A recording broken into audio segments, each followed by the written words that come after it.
Greetings, folks. This is Mason Weaver. I'm not sure if I'm live or not. I don't see my post up here, but I want to talk this morning about Las Vegas. I've been traveling a lot, so I have not made any videos in a little while, but I've been traveling. I'm trying to get back on schedule. I want to talk about Las Vegas because there's a lot of people with a lot of theories, a lot of rumors, a lot of misinformation. And I kind of want to talk about it because the Las Vegas shooting is very important to us. It's very important for a number of reasons, and we don't have to enumerate them. We want to know what happened. We want to know what motivated him. We want to know what inspired this guy to go through all this work and effort and expense to shoot so many strangers. So I've been thinking about it. I had my own conclusions for a while. I've been listening to other people that I know and respect. This guy in Las Vegas who rented the room, who brought the guns, there had to be a reason. There had to be a motivation. And if the press know it and don't report it, that means there's something the press don't want us to know. That's a conspiracy theory. But if the press don't know, if they don't know the reason, maybe there's a reason why they don't know. You know, we look for things like, as soon as we heard the shooting, as soon as we heard the news, we thought about jihadists, Islamic terrorists, right-wing, left-wing nut jobs out there shooting up people. We thought of an organized, concerted effort to do this. But in all honesty, all reports, all indications from people who knew this guy, from people who lived with him, who lived next to him, who traveled with him, they all point to the fact he was just a normal guy like you and I. Nothing grand, nothing great, smart, a gambler. They said he was wealthy, but he lived in a modest... so I had a little glitch there. Nothing happened on it that I would imagine would have done anything to indicate that he was capable of doing this. The guy bought a few little homes. He gambled. He invested in property. So what happened? A lot of inconsistencies with this guy. A lot of things that made me think and wonder. And I've come to a conclusion I want to share with you today. I've come to a conclusion. I'm hoping that I can make it clear to you and maybe come back and find out a way that we can come together what really happened. I think the press know what happened and don't want to press it. All the conspiracy theories, how he got the guns up to the room and all that, I can brush that away. It's not unusual for a guy to go to Las Vegas with a lot of equipment. A lot of things to do in Las Vegas. There's Lake Mead for kayaking. There's hiking. There's bicycling. There's parachuting. There's golf. There's a lot of things you can do to come to Las Vegas. I would not even imagine that the band at that concert stayed at the hotel. I wouldn't be surprised. Right across the street, they have band equipment and tools and staging equipment. So to have a lot of equipment to come to your room in Las Vegas is not unheard of. I brushed that away. Him having a mental problem. He showed no indication for the last 6 months of a mental problem. He showed no problem. He showed no indication he's going to have anything going on with what he's doing. So I'm just wondering, could it be something other than medication? They look for a blood clot. They look for a tumor in his brain. Of course, he blew his brains out. Hard to find them. But there's no indication. For the 6 months leading up to this, he did a lot of purchasing and buying of guns. He had a lot of guns. But most of these guns were purchased the last 6 to 3 months.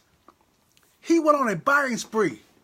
The most expensive guns, the most deadly guns he bought the last 3 months. Something happened the last 6 months to 3 months to make this man plan this, think about this, calculate this.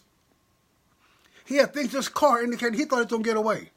So I'm wondering what happened the last 6 months? What happened the last 3 months? Can't think of a whole lot of things. Was he radicalized? No indication whatsoever the guy was radicalized, Islamic influence, none. No indication. Drugs. No indication the guy was ever high, on drugs. He didn't have any gambling debt. Nothing. A normal guy like you and I walking around the streets. So, the background of the shooter indicated that he was just a normal normal guy like you and I walking around doing this thing, and all of a sudden, 6 months ago, 3 months ago, he started planning this, obviously planning this, hearing it from everybody. What happened in the last 6 months? What happened in the last 6 months in the news? in the media, in the country. You left-wing liberal haters of Trump. You media saying how bad Republicans are, how bad conservatives are, how horrible Trump is, how stupid. You politicians in Congress saying you're going to get him, you're going to take him out. You influence the guy that shut up that baseball field in D.C. You influence the women walking around with their pink outfits on. You influence Madonna standing there saying she dreams of blowing the White House up. You have influence. You political leaders and you media representation of them have encouraged this nation for the last 6 months. You have told the nation the last 6 months that there is dread coming, disaster is coming, hatred is coming. That Trump is a hater. That Trump was responsible for the North Carolina riots. He's responsible for everything going wrong. He's responsible for North Korea. You have said over and over again, all night long, the press, the political leaders, the socialist left, have proclaimed this man, this presidency, a disaster. Someone must take him out. The nutcase in D.C. did that because he thought you were going to praise him. This guy, last 6 months, started a buying spree of very powerful, very effective weapons. He planned the windage. He planned the distance. He planned everything. You cannot shoot an automatic weapon 200 and 300 rounds while the barrel almost melting. So we have multiple guns that already lined up. What happened in the last 6 months, 3 months? Donald Trump began to change America. Donald Trump began to bring America back to its greatness. Donald Trump began to confront the political nuts, the maggots that are sucking away our freedom. He stood up and confronted them and woke up the American people. And now we're standing up with them. And all you clowns are doing is run around saying how disastrous, every turn he makes, you're saying disastrous. Everything he does for America, you, the loony loot left, says it's destroying America. His vision of America is disastrous to you. The last time we freed the slaves, Democrats went to a civil war. We have freed them again, and they're back at the same old actions. I believe what happened, this guy started hearing this stuff, believing this stuff, believing the press, having confidence that the press is honest, having confidence that the political leaders are honest, having confidence that they have the best interests of America, and hearing them say over and over again how bad Donald Trump is, how mean Republicans are, how the white wing conspiracy is going to destroy the nation. Hearing them say that, ignoring what's going on with Clinton and Obama, hearing the media constantly say, he probably listens to late night TV, late night meet comedians. He believes it. So he started planning to fight back. What man would not start planning to fight back? You know what I want to think happened? I think liberalism happened. Folks, they are your enemy. They're not your friends. They're not your common ground. They're not going to have a place they can get along with you. They hate everything you love. And they love everything you hate. This young man, he's younger than me, obviously believes something in the environment, something in the nation, something in the news cycle, something out here. He believed it and acted on it. He chose a country western venue. He chose a place where Republicans and conservatives gather for song. He planned it on purpose. He was striking at you folks. So I'm asking you, what do you do? What do you do for this? Are you going to be able to recover and watch your back? We don't have to watch our back for this clown and people like him. We have to speak up so our voices are also heard. We got to stand up so our stance will also be seen. We got to march out in front of them so that we can always grow in the atmosphere of truth. We win when we stand up. We win when we show up. The loot left want us to be quiet.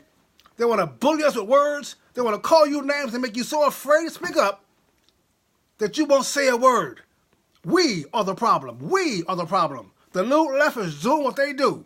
The loot left is performing the way they want to perform. And we cannot stand to be criticized by these idiots. Can you imagine names they call me? Why would I give a fat rat's behind what some grown fool calls me? Call me something. A coon? Uncle Tom? Why would I care? Why are you so afraid to call you a racist? Why are you so afraid they're going to call you mean-spirited, intolerant? Why does it bother you if someone doesn't like you? Stand for the truth. stand for righteousness, it always wins. That's why they want you to be quiet. That's why they don't want you to bring your spirit out. They want you to leave your righteousness at home. How dare you bring about God in politics? God wins. The word of God wins. When it comes out of your mouth, it wins. When you proclaim the truth, it never comes back void. So this man in Las Vegas had no one on the other ear speaking the truth. He only heard one version. He only heard the loop left. And he believed it. Because no one stood there and said, hey, they are lying. No one stood there and said, there is a better way. We're winning this. Folks, we are winning this. You understand we are winning this? We had Obama, and since Obama, we have taken control of Congress, both houses, the presidency, the majority of state governors, the majority of state houses. We are winning. But the noise says we are losing. The noise says we don't have a chance. The noise says that we're on the wrong path. We're going to keep winning. But unless you stand up and confront the darkness, unless you stand up and point out the truth, there'll still be people like him thinking we're losing. It's our fault. You and me. It's our fault. I make a pledge to you folks. I'm going to triple my effort to speak the truth in spite of who I disappoint, in spite of who I offend. Matter of fact, I intend to offend. I intend to. The truth is offensive. The Bible says the cross is offensive. The cross is offensive to those perishing foolishly. So therefore, I, the bearer of the cross, will also be offensive to all of you seeking the darkness. I'm tired of the nonsense. I'm tired of foolishness. I'm tired of folks looking at me and saying I should be. Democrats are always telling you what you should think. You notice that? They're quick to tell you what you should think. So, fans, stop the garbage. Let's stop the nonsense. Let's provide ourselves and our posterity the opportunity to stand in the light on righteousness. We can see it. We can point it out. They want you to think that you and I are different. I'm black, you white. I'm East Coast, you're West Coast. I'm from the South, you're from the city. They try to divide us by our differences. Let's unite behind our commonality. I wrote the book, It's Okay to Leave the Plantation, to discuss the elements of the plantation that we are still involved in. We're still embracing the element of the plantation. It wasn't about black folks. It's about who's going to pick my children's cotton. Will you do it? If not, to get somebody else. I have wrote the book about how to get off the plantation. Master will never free you. The press will never tell you what freedom is. The media will not show you what success is. They will only show you what failure is. We got these football players now, these black men standing in disrespect of our flag because some perceived inequality in America. These black athletes, multimillionaires, who grew up in the hood, who grew up in the ghetto, who grew up around gangs and drugs and prostitution and their dads in the home. These men stuck to their athletic abilities and they worked out. They practiced. They worked again. They practiced. They avoided the gangs. They avoided the drugs. And they worked out in junior high school and won a place in high school. And every day somebody wanted their job. Somebody wanted to compete against them. But they worked. And they worked hard. And that hard work got them to college. Well, they spent 4 years for free. Working 2 days. And every day somebody wanted their job. Every day somebody wanted to take that job from them. So now they're professional football players, and every day someone wants their job. Every day. And they're successful because they worked hard at their skills. They're successful because they have competed against folks and won. No one assigned them a job. No one said, hey, black guy, you play quarterback. No one did that. They worked. How dare them stand in front of the American people and say hard work doesn't work, protesting works. We believe in foolishness. So America, stop this mess. It's okay to leave the plantation. Get the book. It's going to tell you what's going on in this world. It's going to tell you how it's affecting what you're doing. Let's get America back. Trump cannot make America great again. Trump cannot make America competitive again. Trump cannot compete against China by himself. All Trump could do is shake us up and awake and say, folks, wake up. Let's go make America great again. Mason Weaver here. Stay right or be left. We're going to go to freedom. God bless you.